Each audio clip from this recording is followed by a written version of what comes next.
How would you like a 15% discount to my daily email, the stack of stuff, the show notes, discounts to the conference, all of that? All you need to do is text the word show to 33777. You'll get the annual subscription with a 15% discount to my daily email. You'll get the stack of stuff, the links to the show notes, discounts to the conference, and so much more.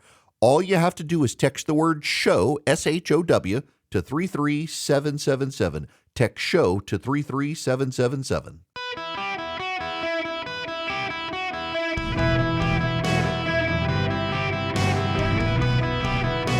Welcome to the Eric Erickson Show podcast, Hour 3.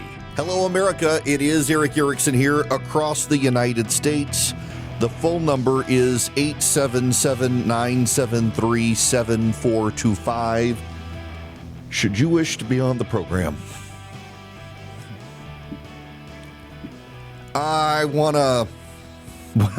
Let's go from one difficult topic to another.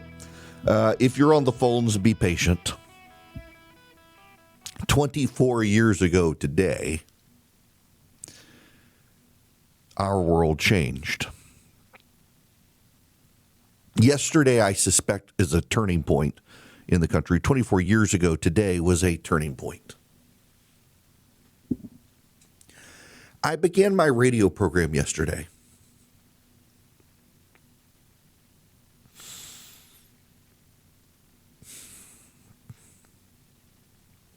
I began it yesterday saying events change things.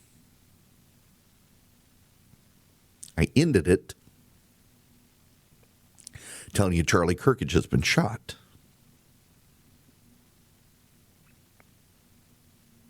I began it saying events change things. People went to work in the World Trade Center on September 10th, 2001. And they left.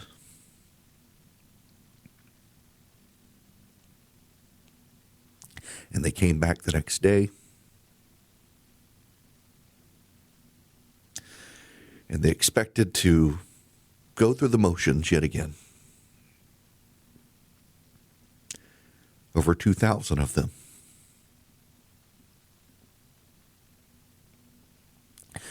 Never went home.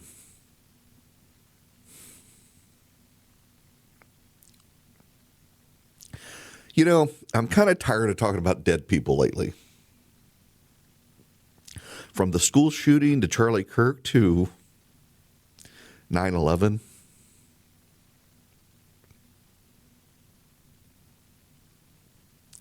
But events change things. 9/11 profoundly impacted the psyche of the American Republic. 9/11 was a significant turning point in American history. Because we had until that moment been as a nation invulnerable, protected by two vast oceans and large land masses to the north and south of us, in a continent away from all the troubles. The Western Hemisphere, far more peaceful than the Eastern Hemisphere. And on that day, evil came to our shore.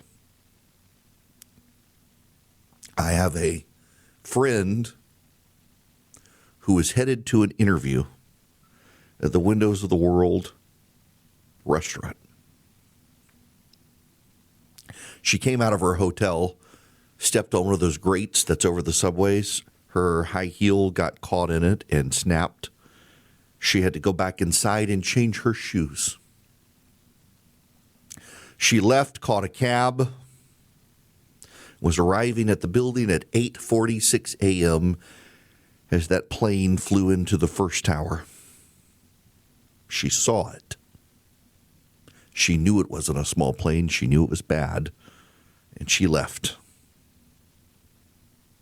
I have a friend who was on his way out the door and realized his son had left his lunchbox on the counter, and so he had to go by school to take it to his kid. And then he got on the subway, and the subway came to a halt several stops before the World Trade Center, and everyone was told to get out. He got out, and Esau. My boss's daughter, today's the election in New York. My boss's daughter, when I was a lawyer, was one of the heads of the Board of Elections for the city of New York. She was in the World Trade Center. She was manning the polls, getting polls set up nearby, took shelter in a neighboring building, and waited out the day until she could be rescued, unable to tell anyone she was alive.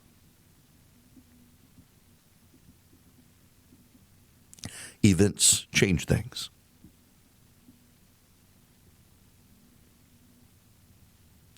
The Civil War, one of the most profound events in American history.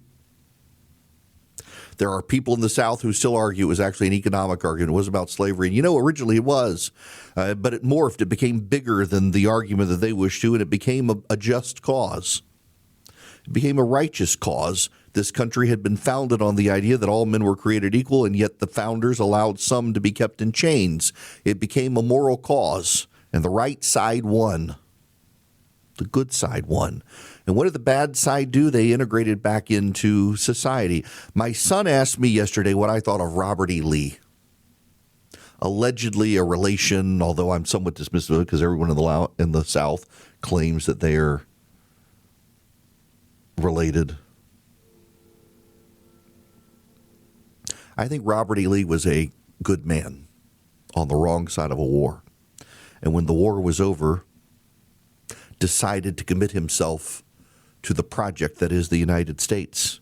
And a man who could have used his fame and clout to continue to divide and tear the country apart decided to do what he could to use his fame to put the country back together, recognizing he had played a role in breaking it apart. And I don't think we should vilify people like that.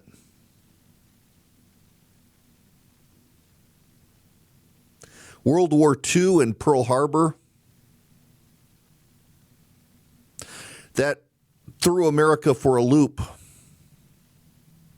And we had to go save the free world.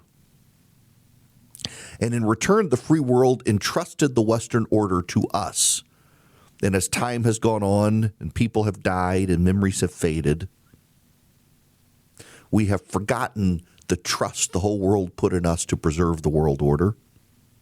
And many people now wish to break apart that world order. 9/11 was the moment we realized that the world order was beginning to upend itself. And we had to make a commitment to stand good versus evil, the United States versus monsters who wish to kill us. My son came home from school the other day and said he was horrified to learn the majority, he said, of his class, and I don't know that it is a majority, but a lot of kids in his class really have concluded over time that 9/11 was an inside job. It's disgusting that that view has festered, because what that view says is that America is evil, and there are those who wish us to believe this country is evil. And when you decide to believe that it was an inside job, you are essentially deciding that the United States government decided to exterminate thousands of its own citizens for some cause.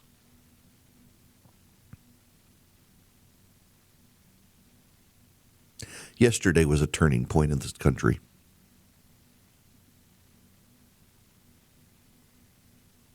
Yesterday, a 31-year-old father and husband was assassinated for his views. This nation, 24 years ago today, was attacked because of who we are.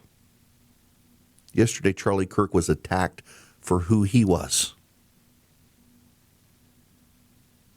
What are we as Americans?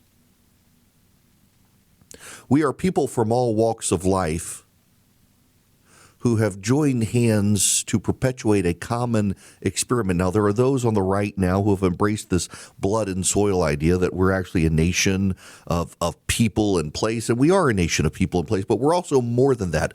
The United States is bigger than just a landmass filled with people. We were forged in a fight over an idea. Most nations do not have a mission statement.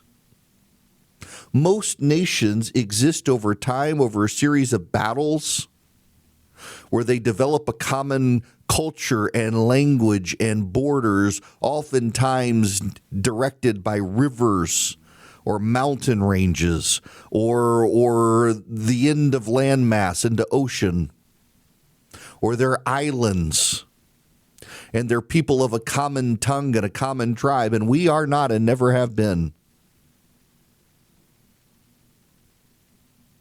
But all of us got together at the beginning, and we agreed, our founders did for us, on a mission statement for this country. We hold these truths to be self-evident, that all men are created equal, that they are endowed by their Creator with certain unalienable rights, that among these are life, liberty, and the pursuit of happiness. That to secure these rights, governments are instituted among men, deriving their just powers from the consent of the governed. That whenever any form of government becomes destructive of these ends, it is the right of the people to alter or to abolish it and to institute new government, laying its foundation on such principles and organizing its powers in such form as to them shall seem most likely to affect their safety and happiness. That's why I have to correct conservatives who say illegal aliens, when they come to this country, they have no rights. No, our rights come from our Creator. That's our founding statement as a country. That is our mission. That is our purpose. That is our belief as a country, that we are endowed, all of us, by our Creator with certain unalienable rights, including the illegal aliens who come here. These aren't constitutional rights. The Constitution, the Bill of Rights, just preserves the rights that God gave us. That's our understanding as a nation. You as a conservative, you as a liberal, if you recognize that the Declaration of Independence was our mission statement as a country, you have to recognize that our rights come from our Creator. So you can't actually say that illegal aliens have no rights, because all men are created equal and are endowed by their Creator with certain unalienable rights. It doesn't say all American citizens. It doesn't say citizens. It doesn't say residents. It says all men are created equal. That's what sets us apart. That's what makes us unique. That's what makes us special. And oftentimes people within this country begin to twist that and pollute that and decide that's actually bad. We need to move beyond it. It's outdated. It's outmoded. It's not true. But it's what makes us unique. It's our superpower. It's why people are willing to walk here across land masses, through desert and jungle, through war-infested zones, through gangland territory, to come here to be one of us. We've broken down the assimilation over time. That's actually our problem. It's not illegal immigration, although illegal immigration is a problem. Our problem is there are people who, on the left in particular, have decided that assimilation and becoming America, what does it mean? It's whatever you want it to mean. No, what it means is that you believe all men are created equal and are endowed with their Creator, by their Creator, with certain unalienable rights. And yesterday, someone fired a bullet because they hated that one of our rights is speech. 24 years ago today, a group of monsters got on airplanes and killed thousands of Americans because they hated what it means to be America, the land of the free and the home of the brave. 90 years ago yesterday, the governor of Louisiana was assassinated, and his son, Russell Long, the future senator of Louisiana, said it is with ballots and not bullets that we will decide the destiny of this country. It is what we do. It's what we must do. 24 years ago, thousands of Americans were killed. Planes were crashed into buildings in a field. And the heroes of the day, the first responders, were to some degree outmatched by the heroes of Flight 93,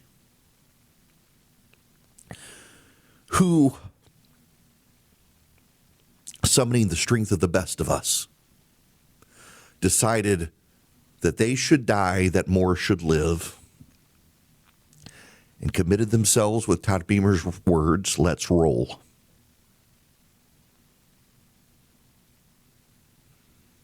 And we should roll on, recognizing what we have here is so special. An nation founded on an idea that to this day inspires others both to hate us and to want to be us.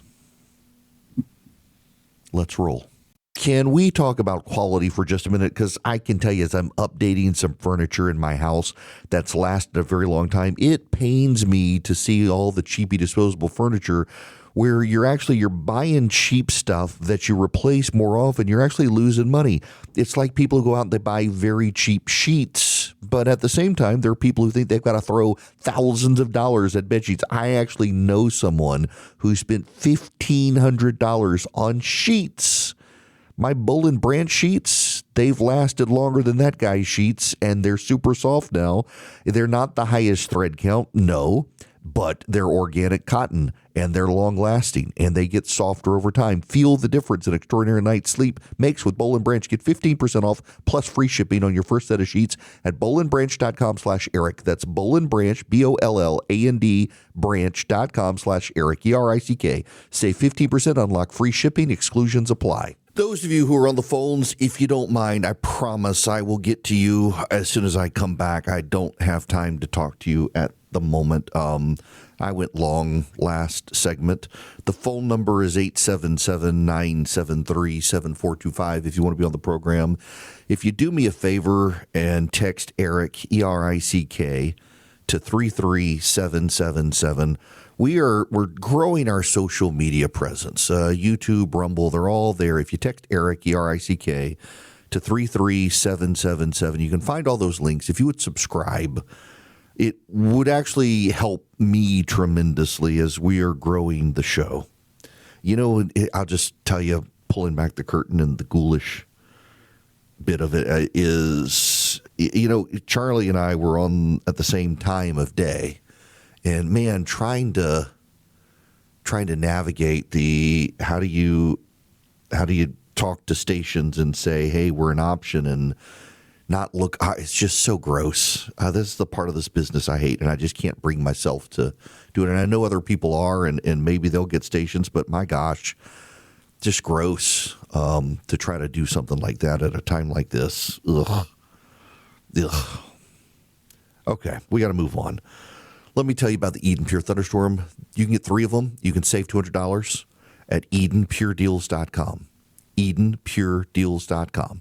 The discount code is Eric3. They're an air purifier, so they're small, they're portable. You can kill bacteria and viruses. You can trap pollen and dust and pet dander. You can eliminate odors. You can eliminate, you name any odor, smoke odor, litter box odor, the smoker on the back porch because you left the window open and now your back porch smells like brisket odor.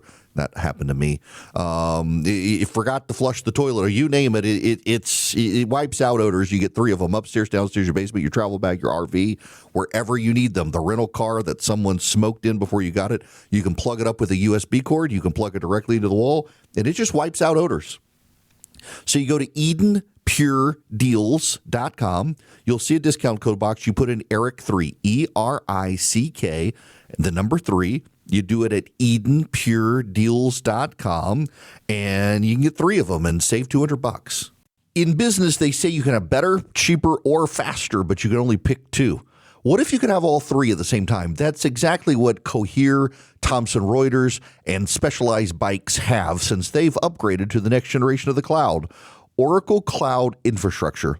OCI is the blazing fast platform for your infrastructure, database, application development, and AI needs, where you can run any workload in a high availability, consistently high performance environment and spend less than you would with other clouds. How's it faster? OCI's block storage gives you more operations per second. Cheaper? OCI costs up to 50% less for compute, 70% less for storage, and 80% less for networking. Better? In test after test, OCI customers report lower latency and higher bandwidth versus other clouds. This is the cloud built for AI and for all your biggest workloads. Right now, with zero commitment, try OCI for free. Head to oracle.com/Erickson, ERICKSON. That's oracle.com/Erickson.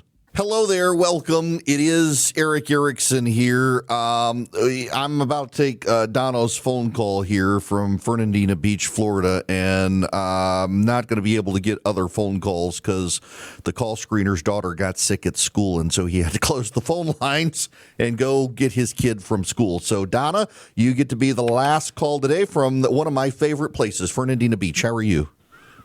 I'm good, and I just wanted to tell you that I'm a person of faith, and I so appreciate your comments and your quoting of Scripture. We need to hear your voice, and this is such a sad day, both because of Charlie and also because it's the anniversary of 9/11. And thank you for being there and for all that you do. Thank you very much, Donna. I appreciate that very much. Look, I said it earlier, and I am tired of talking about people getting shot. And we have become, as a nation, desensitized to school shootings. It's just, I don't think you can disagree with me on that. The headlines move on so quickly now. 2 weeks ago, we had a school shooting in Minneapolis, Minnesota, where a gunman locked elementary school-aged children in a church and began opening fire. Yesterday, as news was breaking that Charlie Kirk was gunned down in Utah, there was a school shooting in Colorado. Time and time again, we have school shootings, and we as a nation have gotten desensitized to them. The left immediately rushes to scream about gun control, the right about mental health. We spend a day or two and then we move on, more so when the shooter is a trans activist, like what happened in Nashville at Covenant and in Minneapolis. When the shooter's on the left, the media moves on as quickly as possible. Look, I was not on CNN when James Hodgkinson attempted the mass assassination of members of Congress. But I have friends, including Mary Catherine Ham, who were still at CNN when that happened. And the moment it came out that the shooter was a Rachel Maddow fan and a Bernie Sanders supporter, the conversation changed immediately to something else. When it's a shooter who is clearly on the right, the media stays with the conversation forever. Look at the shootings in Minnesota of the politicians, the Speaker of the House and her husband murdered, the state senator shot, and his wife. And it turned out that the shooter was not a Republican, as some claimed, or the pro-life activist, as some claimed. He was a appointee, a political patronage position that Tim Walz had appointed. And when it turned out, the guy had connections to Tim Walz. You hadn't heard about that story anymore, have you? You haven't heard about that guy anymore, have you? But had the person been tied to Donald Trump, my Lord, we'd still be hearing about it. The biases in the press and how they cover these stories. And I'm just really tired of having to cover people getting shot. And my prayer is that we do not get as desensitized to political violence in this country as we have school shootings. Because it would be a horrible thing for society.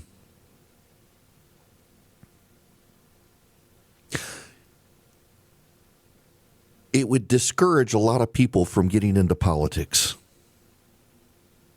And there are a lot of things happening in the country to already discourage good people from getting into politics. We need more good people, not less. But when you find a good person, half of them don't want to run, and the other half, when they do run, you find out they committed some sin, and you're like, nope, can't have that guy. He did something I don't like. Let me go with the guy who has a lot of things I don't like, because at least I'll expect it from him. It's very odd. You should know, as I'm talking right now, the New York Times is reporting that investigators are walking back the claims now about the transgender and anti-fascist ideology being engraved on the casings and the gun, that it is not now confirmed. The ATF says that this is the case. The FBI as well saying that this is a report that came out from the Wall Street Journal, CNN echoed it, and others, and now press reports are saying that this actually they're walking it back and it's not necessarily confirmed. So be careful with that story. Also, there's some breaking news happening right now. Paramount Skydance is preparing to buy CNN's parent company, the Warner Brothers Discovery. This would be good for CNN, particularly if Paramount does go through with the plan to put Bar Weiss in charge of their news coverage from the Free Press. You know, she's not on the right. She's a liberal, but she's a liberal who's been mugged by reality and realizes progressives have gone insane and have become anti-Semitic.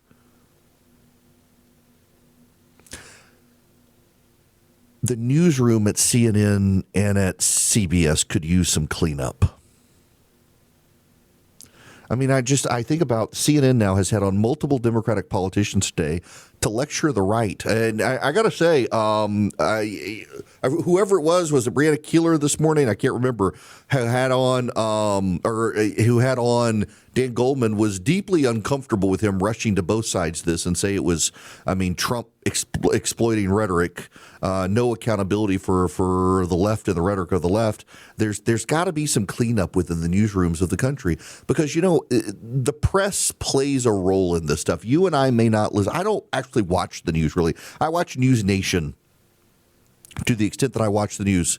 I was asked to go on CNN yesterday, and I chose not to go on CNN yesterday because I was exhausted by the story, and I was afraid that they would get into both sides stuff, and I knew that I would say something very undiplomatic on TV, and decided it was better for them and for me if I just avoided the subject. The emotions being raw. But I do like CNN. I just think they need to clean up their act. They have definitely, they're playing up the Trump derangement syndrome stuff.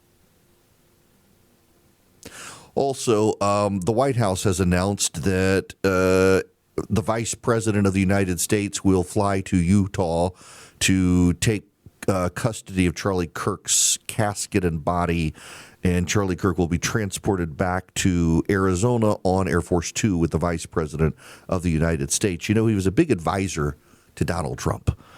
They talked regularly. He was like a kid brother to Donald Trump Jr. They had a strong relationship. This one hits very close to home for the president. I talked to a couple of people who said the president was angry and distraught last night. And the president in his statement said that left-wing rhetoric had a role to play in what happened. And people on the left are like, oh, is he blaming the left? He's blaming the right. Well, yeah, you should. Because, yes, there was a role that the left and its rhetoric did play in this. And if you're not willing to deny it, you're part of the problem.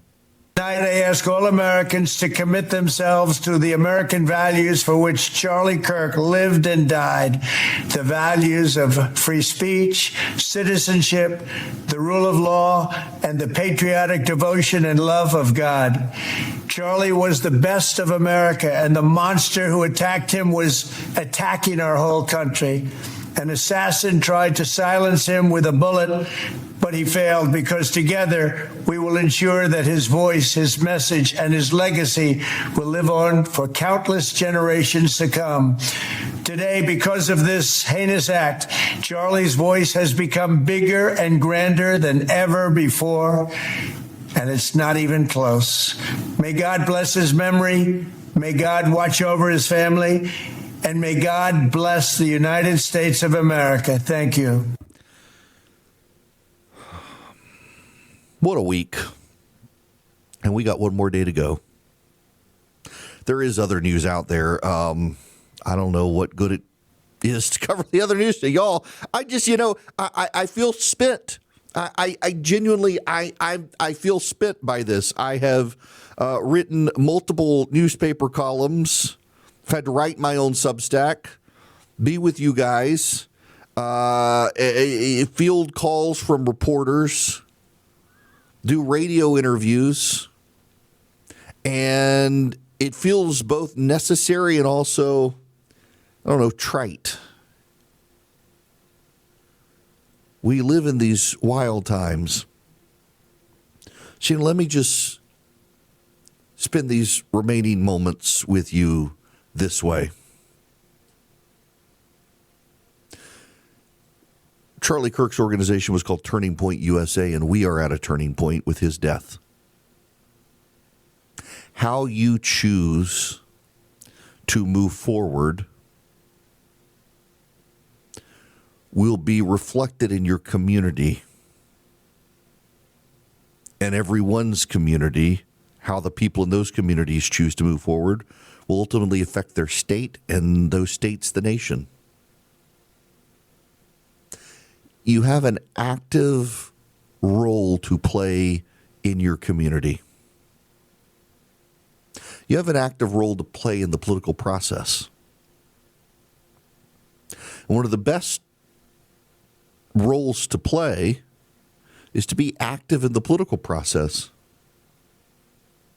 Not to be angry, not to be mean, not to seek revenge, but to get out and vote. There's an election, I mentioned yesterday, there's an election here in Georgia. Get your absentee ballot now. Stop the communist takeover of the power grid in the Southeast by registering to vote and voting in Georgia in the upcoming election for Fitz Johnson and Tim Echols in the Public Service Commission race. You want to support the incumbents. Get involved in your state. Get involved in the politics of your state. But also, as Charlie said last week, go to church. Get married, have kids, get a mortgage, be normal. There's something for being normal. And also, above all else, you don't have to so constantly care about the political process. So one of the problems that the left has in this country is with no God, they've made government their God. And every nook and cranny of their lives is filled with government. I'm a conservative because I'm a Christian.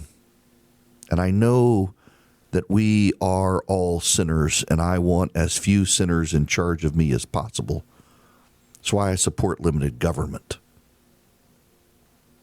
Your principles still matter. It's not just the tribe and the tribalists, but the principles at stake too. Commit yourself to the founding of the country. Commit yourself to the founder's vision of the country. Commit yourself to the idea that all men are created equal, and we do all have unalienable rights given to us by our Creator, not the government. Life, liberty, the pursuit of happiness. Pursue happiness for yourself and for your family. Make the best life you can for your family.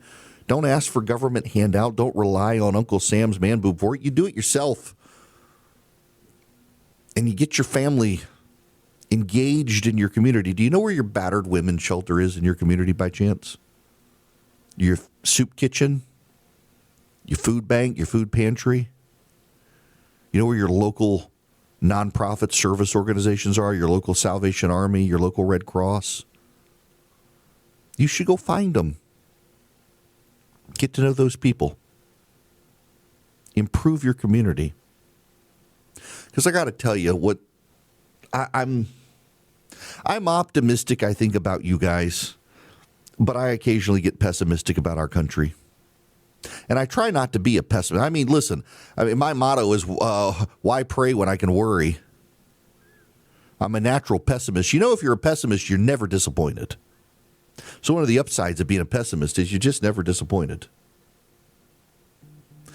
And I don't want to be disappointed in the country. Don't want to be a pessimist about the country, though. So get involved in your community in some small way. Find one way that you can commit to improve your community. It doesn't have to be performance. Maybe you just write a check. You don't have time to volunteer, but you have time to find a cause in your community to support that's not really political, but helps your community. You're going to be saving the country at the local level. Our founders designed this country to work best at the local level. So if you want to save the country, work best at the local level. Many of you are concerned and upset with what happened, and understandably so. Many of you want revenge. You're angry. I'm angry. But do not sin. No one ever said it was easy. And it's not easy. But you know what you do at times like this? I got to tell myself sometimes when I'm overwhelmed, either about Christy's health or something going on in life. You just put one step forward. Put one foot forward. Then you put the other foot forward. You may be dragging them. Pretty soon you've moved. You got to just keep moving. You got to keep on keeping on. There's nothing else you can do. Just don't hate the other side so much that you decide you want revenge. Beat them. Don't get revenge. Beat them, but beat them at the ballot box. That's what Charlie Kirk would want.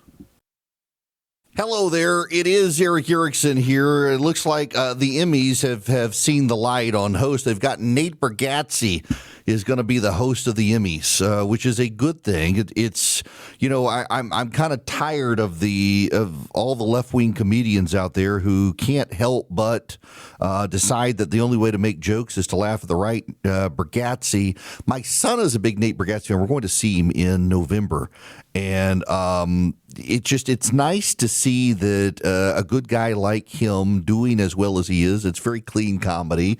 You don't go expecting profanity and stuff like that. You just go and expect to. He spends a lot of time joking about himself and his life, and having him on stage at the Emmys as opposed to some of the people they could have had is nice to see. Also, the United Kingdom has just fired its ambassador to the United States, Peter Mandelson. Turns out he was in the Epstein files, and in that book that had Donald Trump's note, essentially he had written a note to Jeffrey Epstein that referred to Epstein as his bestie, as his best friend. So the UK is ousting him, which is good because Donald Trump is not a fan of Peter Mandelson, called him a clown. Trump liked the prior ambassador, who was not a political apparatchik, but actually a professional careerist, highly regarded by Democrats in Washington in Democrats and Republicans in Washington. In fact, so highly regarded that the president is expected to visit King Charles in Scotland at some point very soon, and has invited the former ambassador, a U.S. ambassador, to come. So the new guy out, turns out he was too close to Jeffrey Epstein. Wow. All right, I got to move on. Charlie Kirk and I were both supporters of Hillsdale College, and you get the opportunity to support Hillsdale as well if you go to ericforhillsdale.com, E-R-I-C-K, ericforhillsdale.com. You sign up with Hillsdale College. They've got about 40 different classes to choose from. There's a great one on the founding of our republic, one on the Federalist Papers, C.S. Lewis and Shakespeare, the economics, chemistry, math, history, literature, you name it. It's fantastic stuff. And they're video lectures. Every episode of each class is like 30 minutes long. They're videos. And it depends on the class that you take, how many episodes there are. But you do it at your own pace. You get a certificate of completion when you're done. All you have to do is go to ericforhillsdale.com, E-R-I-C-K, ericforhillsdale.com. You sign up with Hillsdale College. You start a relationship with them. They're one of the best academic institutions in the country. They believe in education, not indoctrination, and they've got 40 different classes for you to choose from to get a sense of who they are and what they do. And in the process, you'll be getting smarter about a topic you are interested in. So go to Eric, E-R-I-C-K, ericforhillsdale.com. Sign up with Hillsdale College today. Now, I got to tell you, I'm hoping tomorrow we'll have other news. Today, that was the only news, but we'll see what tomorrow brings. You guys have a great afternoon, and just pray.